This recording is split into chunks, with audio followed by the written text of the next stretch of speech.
What's cracking, ladies and gentlemen? 49 coming out, another community shoutcast for the AGI Gaming Dota 2 online tournament for New Zealand, loading into a best of 3 for round 3, up with Team Yolo brand Swagitronics, I think that was it, up against Team Mana.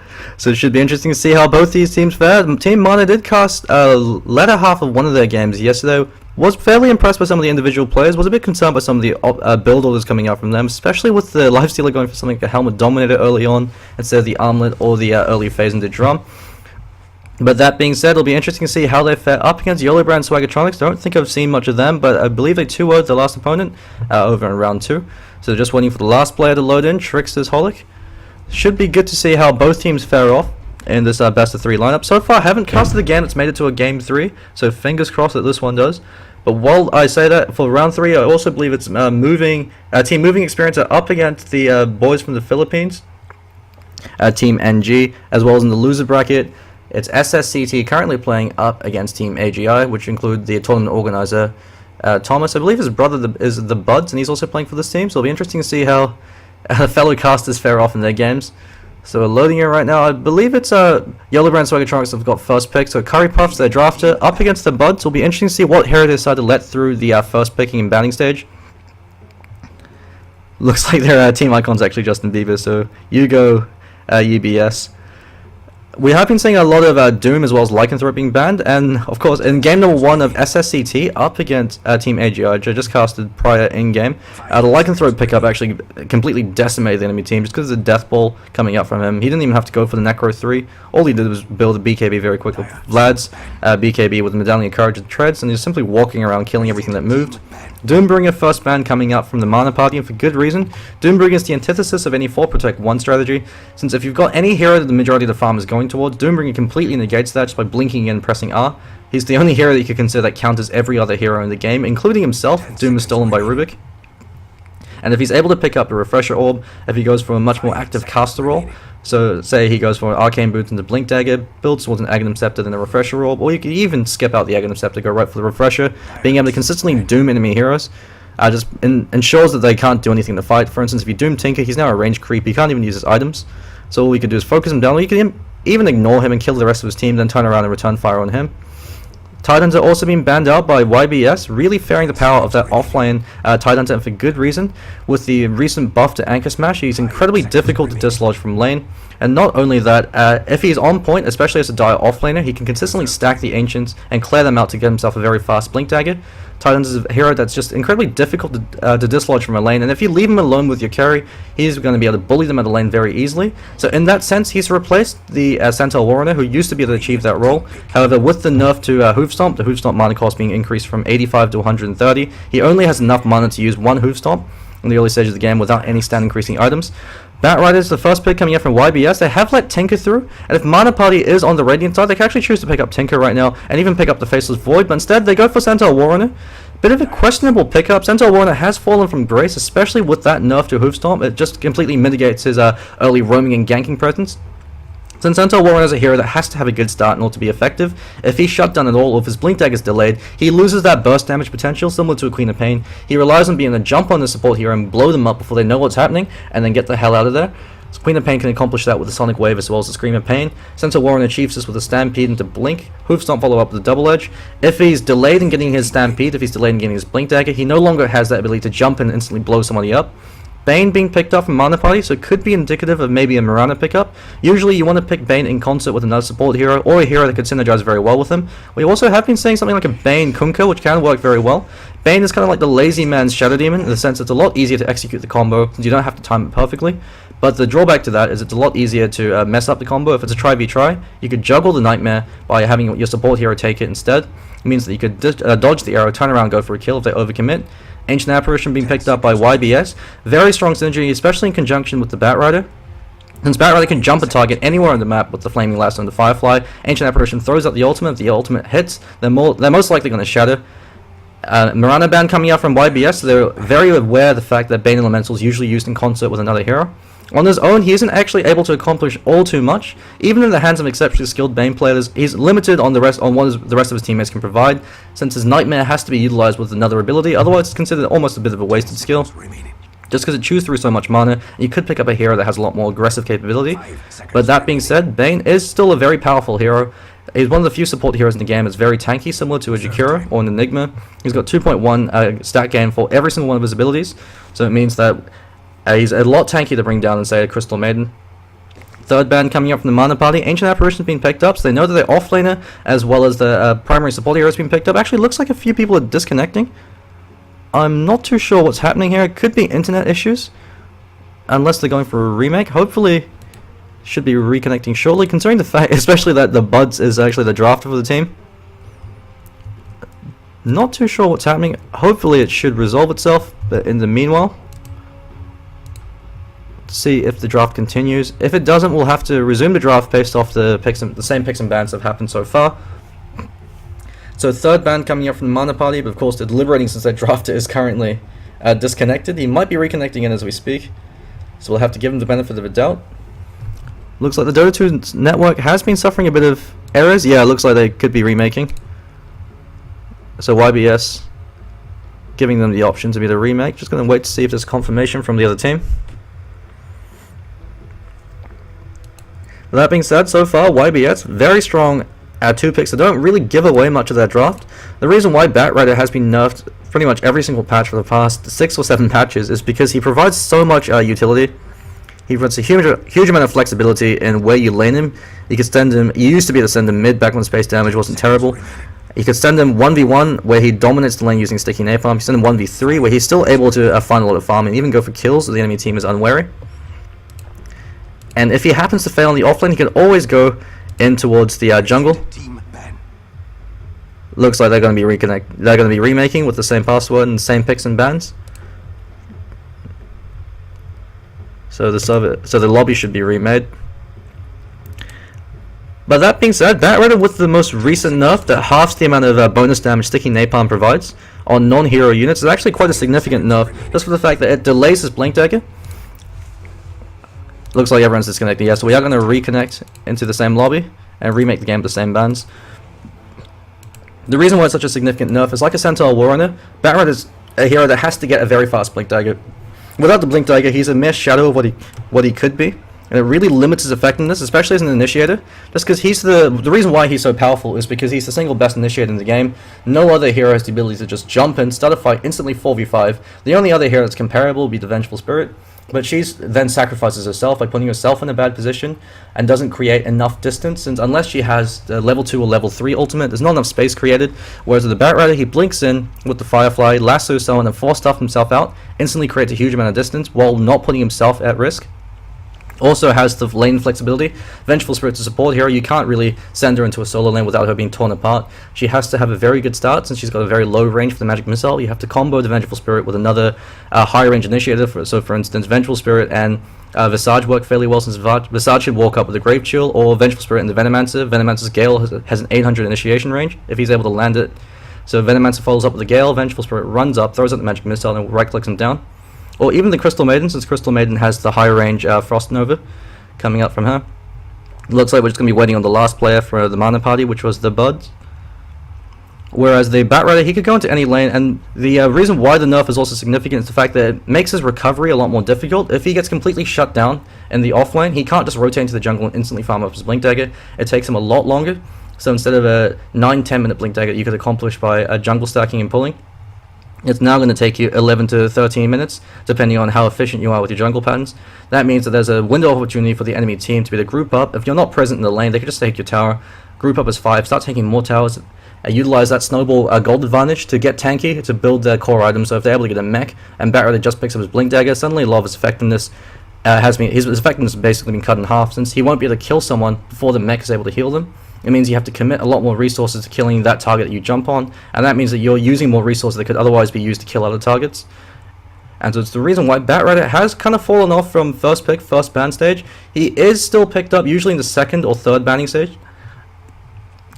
Picking or banning stage, but usually not so much in the first, just because of that nerf. So unless you have an exceptionally good Batrider player, it's usually not worthwhile to go for a first pick Batrider unless you have a specific game plan in mind. Since the advantage of the Batrider being picked up this early on is it doesn't give away much of your draft. He's a consistently powerful hero in all stages of the game. And same with the Ancient Apparition. Ancient Apparition is one of the best scaling supports. Since if he's ever able to finish an Aghanim Scepter, the 17-second Shadow debuff is incredibly powerful, just because it completely prevents the usage of mech or any other healing items. They're a hero that's dependent on lifesteal, such as the Nakes. It completely negates that, and so it enables completely kill. It gives you a 17-second window where you could deal damage without it being mitigated. Looks like they're gonna look for a stand-in. Looks like the Buds are having a few technical issues back home. Hopefully he will be able to join in for later games.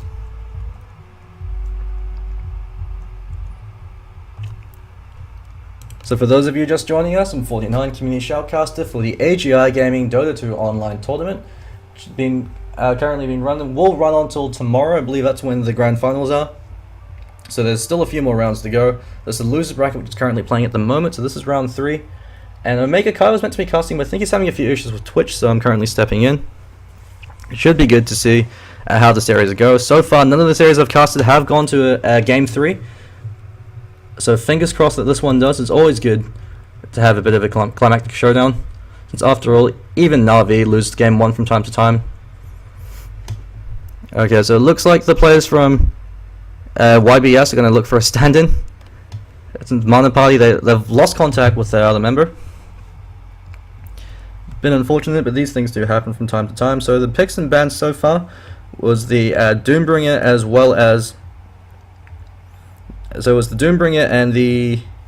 Actually, it's just on the tip of my tongue, never mind. So, Doombringer and the Invoker, I believe it was. And for the enemy team, for YBS... Oh, there we go. Looks like we've got a stand-in.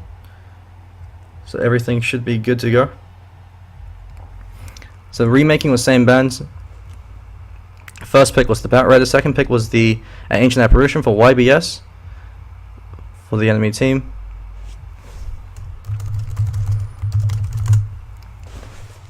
Alright, so we're just remaking back in. So they're going to go with the first picks for the first picking and banning stage. So Batrider and Ancient Apparition were let through. And for the enemy team, they picked up Centaur, Warrunner, as well as... This is going to drive me insane. What was the second hero they picked up? Centaur, Warrunner, and... Shadow Shaman? No, not the Shadow Shaman. At any rate, hopefully the captains remember a bit better than I do. So Curry Puff's going to be the drafter once again. Looks like Grizzly Burr was the stand-in that they just picked up. So Mana Party up against YBS. Going to go through the same picks and same bands they did before. Looks like Magma this time. He's going to be the drafter for this team. Looks like they might have come into the same issue that I have and forgotten the picks and bans. Oh, never mind. It turns out that they actually had first pick. It's good to know that I'm not alone. Other team has also forgotten. They could actually just completely remake at this point, if both teams are accustomed to, but never mind. Looks like we might be remaking the lobby once again to ensure that YBS have first pick, since that is a significant factor and the drafting stage of the game. The team with first pick has the intrinsic advantage of being able to essentially let through and bait the enemy into banning out heroes that they don't want to play against. Just because if you have an S tier hero, such as for instance Tinker, and you have first pick, you don't have to ban the Tinker, and it means that the enemy team is forced to expend one of their bans to ban out the Tinker. So using that example, effectively gives you one more ban over the enemy team. But the drawback to this though is they could always counter that with a strong combo. So a strong duo, for instance, is the SD Morano or the SD Bane. They could pick that up immediately off the bat. That gives them a very powerful tri-lane or a very powerful support duo. They could use that to counteract it, or they could decide to go be a bit greedier and pick up two other very powerful heroes that somehow made it through the banning stage. So for instance, Doombringer could be one of them, and maybe even the Lycanthrope he happens to make it through, or heroes such as the Faceless Void or the Pandarian Brewmaster that are occasionally first and second banned, but most of the time make it through. So it gives them very powerful lanes. You can send the Brewmaster mid, have the Faceless Void over in the off lane, or even in the tri-lane. He's got a lot of flexibility in that same sense, just because with the buff to Time Walk, it's very difficult to be able to go for a kill attempt to the Faceless Void, since he has such high stats at level 1. So once again, looks like we're waiting on the last player for Mana Party. I think it was Mr. Burr, Grizzly Burr.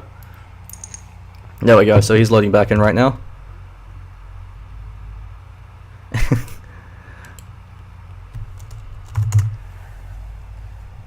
So we are good to go. Loading back in. This is the third time we've remade the game. Thanks for bearing with us, folks. Sometimes we do get technical issues such as this. But that being said, game 1 in the best of 3 finally underway. Hopefully there won't be any other issues this time. Fingers crossed. So just waiting for the last player to load in. I believe they're going with same picks and same band, but the captains could have forgotten. And so in that case, we'll have to play it by ear. We'll see what we can do. YBS, I believe it was the Lycanthrope and Tidehunter that they banned out. And Mana Party was the Doombringer as well as the Invoker. I'm very surprised that Invoker was called out in the first banning stage, because he is a semi-carry hero. You need a good Invoker player, and you also need a team to build around him. Just because it's very difficult to beat him in the laning stage of the game, especially with the recent nerf to Cold Snap. So first pick with the Bat Rat and then the Ancient Apparition, and they have the Centaur Warrunner, and I can't remember the last hero for the life of me, but we'll be seeing it very shortly. And so one of the heroes that counters Bat Rat very well is the Shadow Demon.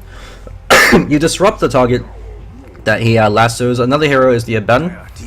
But the disadvantage of those two heroes is they have a very small window of opportunity where they can counter the Bat Rider. And then that's the one, Bane Elemental. The reason why is once Bat Rider picks up the Force Staff, he can Force Staff himself out of range as well as the target, so you can't disrupt them, since Disrupt and Aphotic Shield have 500 range. It's very easy to be able to reposition yourself, so they're unable to get the disruption off. It also means that they have to be very fast with their fingers. So that could be something that Mana Party could look into. However, since they've picked up the Bane Elemental, they can't go for a Shadow Demon. Just because you've got 2 setup heroes and no damage, so unless if they decide to go for a Mirana carry, but even then, you don't have the high amount of damage, whereas if they picked up Shadow Demon second as opposed to the Bane Elemental, they have a bit more to work with. Picking up Bane this early on doesn't really give you as much flexibility, so they've banned out the Mirana as well as the Silencer. Silencer, a very powerful hero to work against the Bat Rider. It's because when you lasso someone away, when you think that this team has the advantage, you press R, you global silence them, you then initiate, you counter initiate on them. And you can take the fight, and if Silencer is able to get a very fast Aghanim Scepter with a maxed out Curse of the Silent, he actually does a fair amount of damage, almost as much damage as a Zeus ultimate, but also has the added benefit of burning off mana. So Dazzle being banned out by Mana Party, incredibly powerful support hero. Not too sure how effective it would be, in particular with the Ancient Apparition, just because there's a lack of hard CC, and Dazzle's a hero that needs one kind of like another setup hero or a hero with a hard CC to really capitalize on his strengths as a hero. So for instance, Dazzle SD is an incredibly powerful combination, since you disrupt them, Soul Catcher, walk up, so that the illusions as well as you and the SD are there, then you Heal Bomb, and that Heal Bomb is enough to usually instantly kill an enemy hero. Rubik being banned out. Rubik's a very good support duo with the Ancient Apparition, since Rubik's biggest weakness is he lacks a lot of aggressive capability. He doesn't do that much damage with the Fate Bolt, and Telekinetic Lift doesn't do that much damage. Ancient Apparition has damage in spades, but he lacks any kind of hard CC. So Faceless Void being picked up, very powerful combination with the Ancient Apparition. Anytime Faceless Void Chronos, you throw out the Ice Blast, and you're able to catch out 2-3 heroes and completely decimate them. Shadow Shaman as well, being picked up with the Bane Elemental, so Bane's going to be the one setting up for the Shadow Shaman. Go with the Sleep, since Bane Elemental moves a lot faster, and the Nightmare has a longer range of 600 compared to the 500 for Shadow Shaman's Shackle. Use that to set up. Shadow Shaman can then creep in from behind, use the Shackle, or even go in for the Ether Shock before he shackles if he wants to be a bit greedier. Can provide a fair amount of setup. So it could be an offlane Faceless... never mind, since I have a Bat Rat, it's going to be the tri-lane Faceless Void.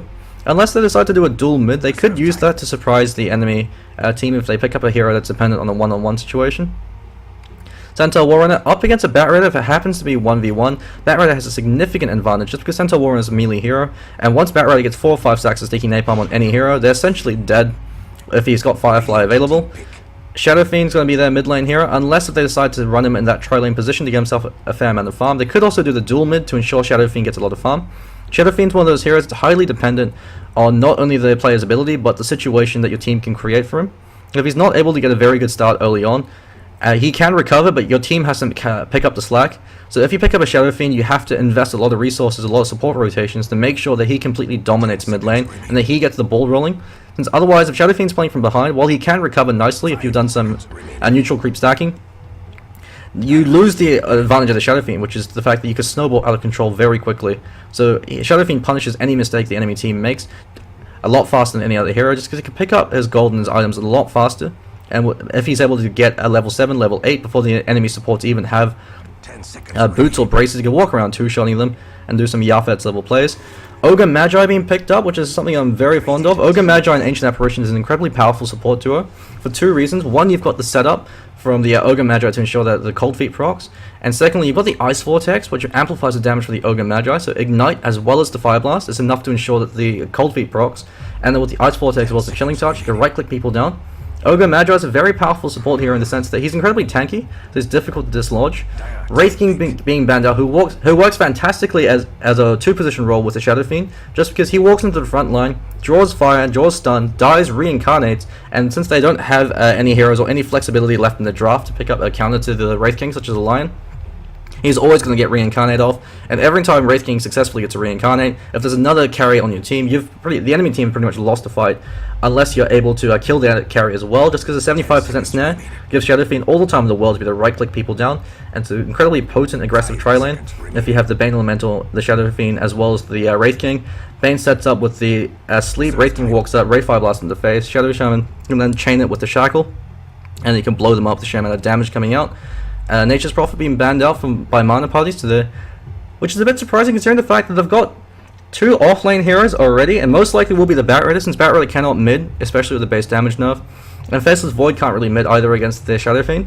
So the Nature's Prophet ban, Nature's Prophet can go mid, just because he has such great base damage and a great animation, especially against a hero like a Shadow Fiend, but it's sort of wasted on him because he relies on being able to TP into lanes to help out with ganks.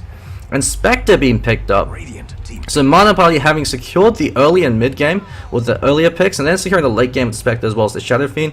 It all comes down on how well the mid lane goes. And while I say that, YBS, true to their name, going for some crazy YOLO swagger with the Meepo.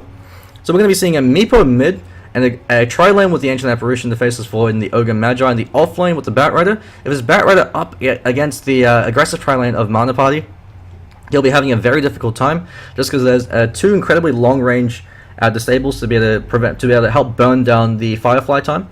Since once you Fireflies, you catch him out with a Nightmare, or you either shackle him and buy Spectre all the time in the world to be able to walk up, start right-clicking down. We're just going to introduce the players from both teams. Ledurp over on the Shadow Fiend, Magma over in Centaur Warrunner, so he's going to be the off-lane position. Ledurp's going to be the 1 position in the mid. Grizzly Bear on that 4 position Shadow Shaman. Calm Your Tits Love, the 5 position Bane Elemental, and Mr. Popo over in the 1 position Spectre. Over in the offlane, we've got Curry Puff, who was a drafter for the team, up on the Bat Rider, starting with Boot, so he's playing it very safe. He's got a safety ward as well. Safety first, ladies and gentlemen, especially over in the offlane. Wernson over on the mid lane, Meepo, starting with a poor man's shield being pulled 2 tangos. Great way for him to be able to win the mid lane, just because Meepo has very high base armor. He's got 35% magic resistance, and having the guaranteed 20 damage block with a poor man's shield ensures that Shadow Fiend can't right click him at a lane. So it means that he'll be able to get as much farm as he can at level 1, just because he has to shut down Shadow Fiend at 1 and at level 2 before he gets the ball rolling. And we've got Shepathalome over on Faceless Void, under 1 position Faceless Void, and Trickster's Holic over on the Ogre Magi. I think I used to play with Shepathalome back when I was on Garena, but that's another story. So it'll be interesting to see how the supports rotate over for the Shadow Fiend, just because Shadow Fiend needs a lot of space if he wants to be effective. Choosing to go for a healing salve as opposed to a Tango, that could just be personal preference. Very surprised to see he's not trying to block the lane at all, especially as a Shadow Fiend. You always want to be able to block the lane from the minute the creep wave spawns, just because you're so dependent on any tiny advantage that you could leverage. Especially since Meepo is blocking, so he's going to have a huge advantage. The reason why you block the mid lane is if the creep wave clashes here, you have high ground, the enemy team doesn't. That means that you're constantly dancing around here where they can't see you. They can walk in for a last. If you're a ranged hero, you can hit them without them being able to see you, without them being able to retaliate. And if you're a position-based hero such as a Pudge, you can go for a hook from the high ground without them even being able to see you. So this means that the Shadow Fiend can't do anything right now. He can't go in for any harassment on the Meepo. Meepo knows this, so he's playing very far forward, going in for right clicks. He has to prioritize denies to ensure. Never mind, he actually missed one. So to ensure that the Shadow Fiend doesn't get the Necromastery charges. It's one of the reasons why you often see teams doing some very bizarre strategies to ensure that Shadow Fiend's able to get some souls at level 1. You see things such as the Venomancer. If you're on the dire side, skilling wards at 1, going over to Roshan, dropping the ward so that Roshan goes in for 1 right click on the ward, then Shadow Fiend instantly denies it. That gives you a soul charge. Another strategy is if you have a hero like a Earthstriker or a Mirana with a high initiation range, you hang around where the enemy team can see you around here, so they know that you're about to gank them at level 1, so it forces the enemy player to either play defensively, in which case Shadow Fiend's able to get an entire wave worth of creeps for free, uncontested, or the enemy player overcommits and you're able to go in for a kill. Either way, it's a win-win, and once you have that initial advantage for Shadow Fiend, you can leave him alone, because now he's hitting for 60 damage, and he's already got 5 souls. Meepo hasn't done enough to shut him down, and this can turn to bite him in the ass. He's prioritized last hits over denies. He actually chose to scale Poof at 1 as well, very surprising. Usually you see the Earthbind at 1, but that being said, one of the advantages of having proof at 1, never mind, while I say that, Centaur Warrunner blown up. I think I've missed every single first blood that I've casted so far. I'm starting to feel a bit like Luminous. I do apologize. Curry Puffs doing what he can up against Mr. Popo, who's been left largely alone. Grizzly Bird's there to make sure that Batrider can't completely bully him, but now he's actually copying a fair amount of damage. If he gets a few more stacks, he could actually go in for a kill attempt just because he knows that one of the supports is pulling. So calm your tits, love. No sentry up on him. They actually burned down all the trees as well. Great play coming out from the Batrider. That means that this entire area, he sees any rotation that's happening. And since the safety ward hasn't been dewarded, it's going to be very difficult to dislodge the Batrider from the lane. While I say that, Shepath alone, farming up a Storm over in the bottom lane. 9 denies, so that's another thing you have to prioritize, especially when you're uncontested. You want to get as many denies as possible. So Meepo going for the pretty new school build where you hold your skill point at level 2. Wait till level 3, then you have your Divided We Stand. That way you have 2 points up in proof. So if your supports rotate, so if you have a Crystal Maiden, you can walk in with a Frost Nova or with the Frostbite, you instantly have the double proof, so that's 200 damage coming out from your Meepos. Huge amount of damage potential coming out. Curry Puffs, caught him with a Nightmare. But the other heroes are too far away to really be able to capitalize on this. The reason why you see Bane with the Mirana, since it means that Mirana can hang way back, Bane Elemental can hang far forward. Once Bane gets to sleep, you throw out the error, and it ensures that you're always able to get something done. See, safety ward immediately being dewarded by Centaur Warrunner. He went for the very greedy pub ward, where you place it there to provide yourself rune vision as well. Very common warning spot, it's being counted. He actually chose to skill return at 1. I'm not too sure what this obsession with return at 1 is. It's not going to give you all that, it's not going to give you anything of this to dive you, which they very well can as an aggressive try lane. You want to at least hold on to your skill point. If the supports are leaving you alone, or if they're heroes like Crystal Maiden, who have a very low base damage but high range, who are able to poke and prod you, then skilling return at 1 is understandable. Because you use that to at least dissuade them from constantly poking you, or otherwise waste the time and at least make it somewhat of a trade. Warrington running up, 1 point up with the net as well as the proof, and it looks like Lee Dub's going to be taking a fall. Great recognition coming out from the Meepo. Support rotates him from Calm Your Tits Love, but he's too late. Actually, Meepo could go for another kill if he wants to. Bane Elemental can't do anything with 2 Meepos. You could always tank to sleep with 1 and just walk up. Well, while I say that, Magma caught up with the Fire Blast, as well as the Ignite. Ignite is such a powerful snare. Hoofstomp catches out 2. But with the Time Walk, he's going to be taking a fall. And Faceless Void, he's off to a fantastic start. With that kind of start, I believe he'd be going for the Hand of Midas. And yeah, there you go. He's got the recipe flying out to him already. He could be having a 5-minute hand of 6-minute hand of Midas. Always a great way to start the game.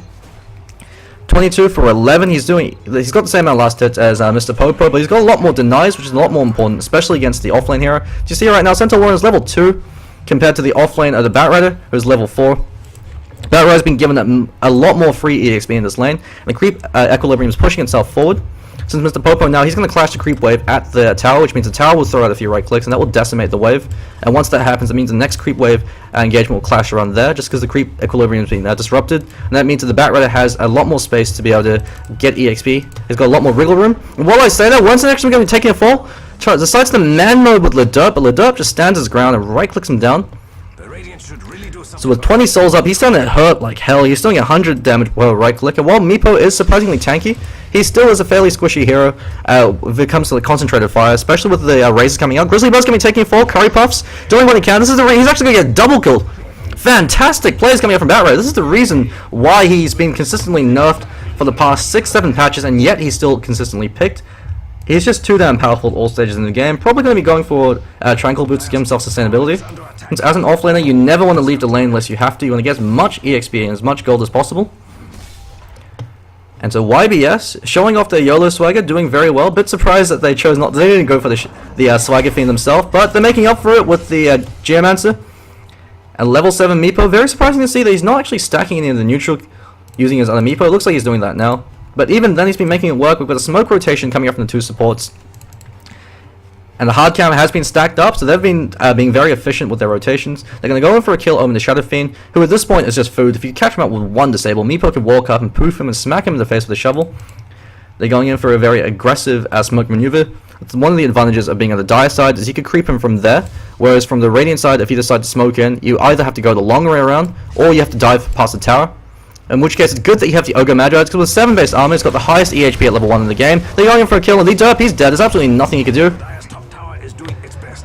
So even though they went for the very greedy Shadow Fiend pickup, they haven't really given him much space to work with and much to deal with. Magma, he's been left alone.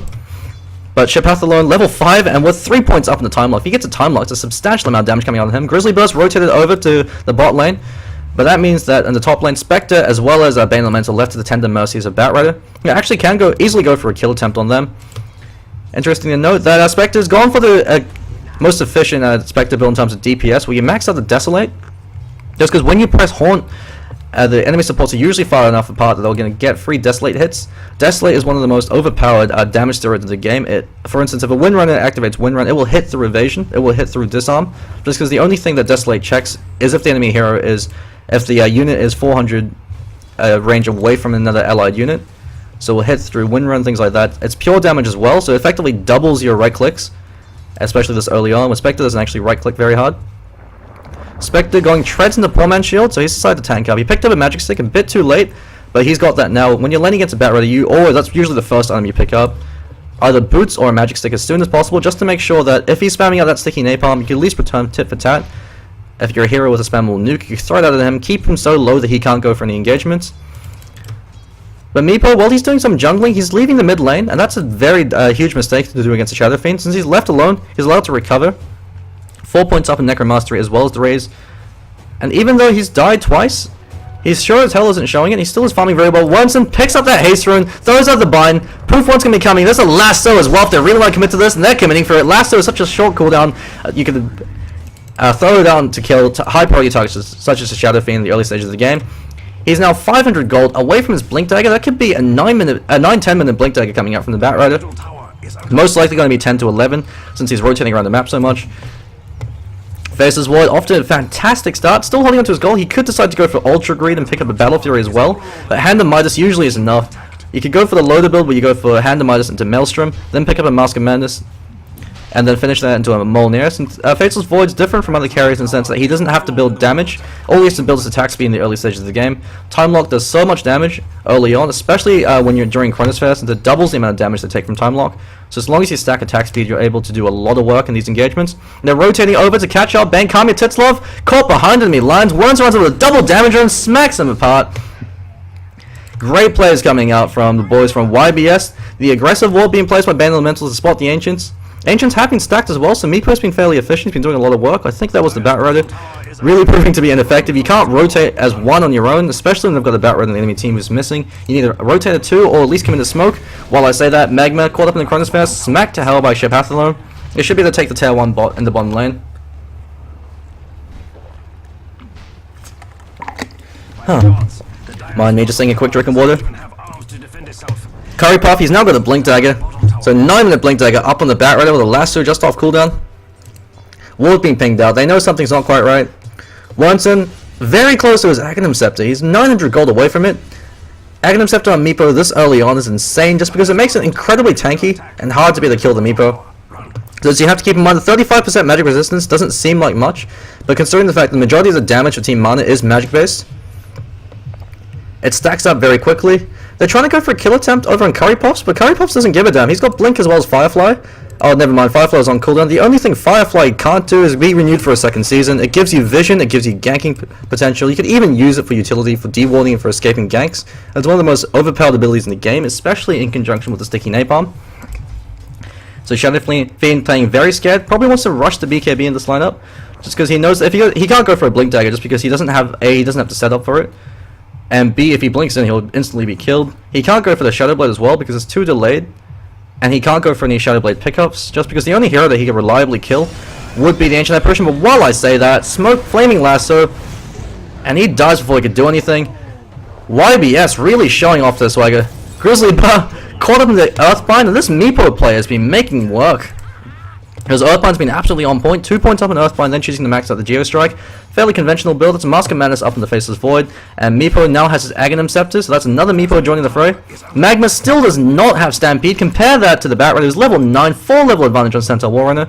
Centaur Warrunner's been completely shut down, still doesn't even have Tranquil Boots. This is a Centaur Warrunner that's not going to accomplish anything for the next 5-10 minutes of the game, and when he does start accomplishing things, it's going to be too little too late. He doesn't have that same pick-off potential that Batrider does. Support heroes are too tanky. If he goes on the Ogre Magi, Ogre Magi can turn and fight.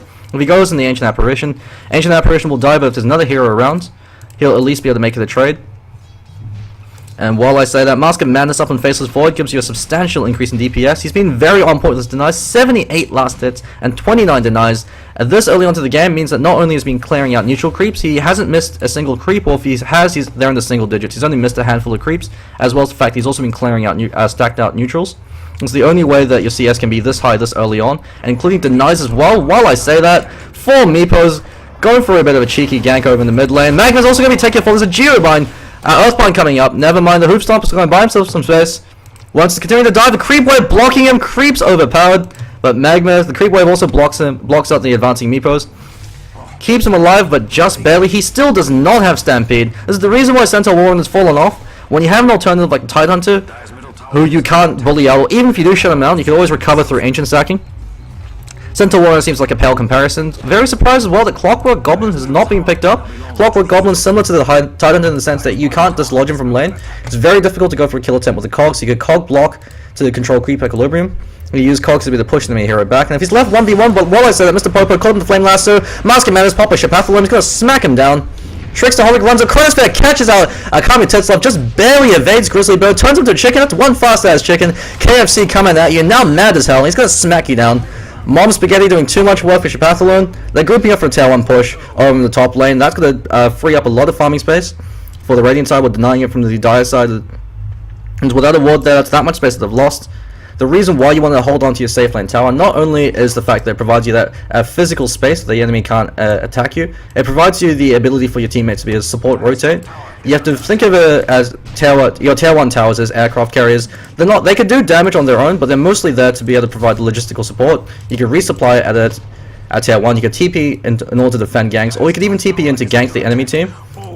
So it's more for the strategic positioning that the tier 1 tower gives you, as opposed to the actual tower itself. Since with the heroes that the Radiant side have, they could easily dive towers. They could juggle aggro with the Meepo, they could tank it with the Faceless Void, as well as the Ogre Magi with their high base armor. Ogre Magi looks like he's on mech duty, he's almost got it. 900 gold away, that's a significant advantage. And then Blink Dagger up on Meepo, really showing off his Yolo swag. This is a very aggressive gank-based Meepo, since for that very reason, you blink in, kill up your poof, instantly 3 of the Meepos poof, and they cop a lot of damage. And with the Geo Strike, which stacks with each Meepo, you just smack him apart. When I say that, Faceless Void, leaping into the trees and TPs out home. It's the reason why it's so difficult to dislodge as an offlane hero. If you don't have heroes with long-range stuns or long-range initiation to be able to combo him down and keep him from being a leap out, he could easily walk all over the enemy team just by keeping himself alive, and with the Chronosphere can contribute to ganks. Shapathalon, completely uncontested, is now picked up a Chrysalis, so going for a very aggressive build. Bit surprising he chose not to go for the Maelstrom, but while I say that, Winston smacking out the Tattoo Tower. He's going to get that as well. It's a Tattoo Tower for nothing. Haunt has been blown too little too late. There's no support rotation. That's a wasted Haunt. It's a 2-minute window of opportunity where the team fight for Team Mana is a lot weaker than the team fight from the Radiant side. Grizzly Bear, he has to TP back home, otherwise you'll die with one more right click. So that means it's just Lee Derp, who, while he's very powerful in terms of the right click he does, he's a glass cannon. He's very brittle and very fragile. If a hero locks him down or simply focus fires him, he can kill him. And Centaur Warrunner, without a Blink Dagger, who's only just picked up Stampede, it is definitely too little too late. And Curry Puff, being very cheeky, clearing out the creep wave before they reach the enemy tower. The Radiant wave. Stampede's been blown. Stampede waste. That's a level 1 Stampede that you only just received. That's been wasted. 90-second window of opportunity. That's a free Roshan you got off the back of that. Curry Puffs making plays all across the map. Blinks into the enemy team to prevent them from being able to lock them down. And then takes out TP's back home. Warrunner now picked up an Aegis in the Immortal. This Meepo's farmed us all the hell. He could probably be looking to pick up something like a Vladimir's Offering if he wants to be a bit more tanky. And he decided to pick up a Sheepstick for that global ganking presence. He sends a Meepo into every single lane, finds a hero on their own, poofs all to it, blinks up, blink poof of the Earthbind, and smacks him down. Meepo does a fair amount of damage just because there's 4 of him, and there very shortly will be 5. And Geo Strike stacks with every single Meepo, and actually does a fair amount of damage over time. Especially considering the fact that stacks. He's caught out Magma. We've got Proofs incoming, and Magma's going to be taking a fall. Just right click down, smacked apart. This early on to the game, Meepo has more net worth than almost the entire enemy. Actually, he has got more net worth than the entire enemy team combined. At this point on the game, so does the Faceless Void. 1 kill over for Team Mana. Shapathalon smacking about Kami Tetslav. GG called 16 minutes into the game. And Yolo brand Swagitronics really showing off their swagger. Guess they got their swagger back. Game 1 finally falls after a very long start. Took a little while with all the remakes. Going to be taking a quick pause. I'll be right back to game number 2. Stay tuned for more Dota.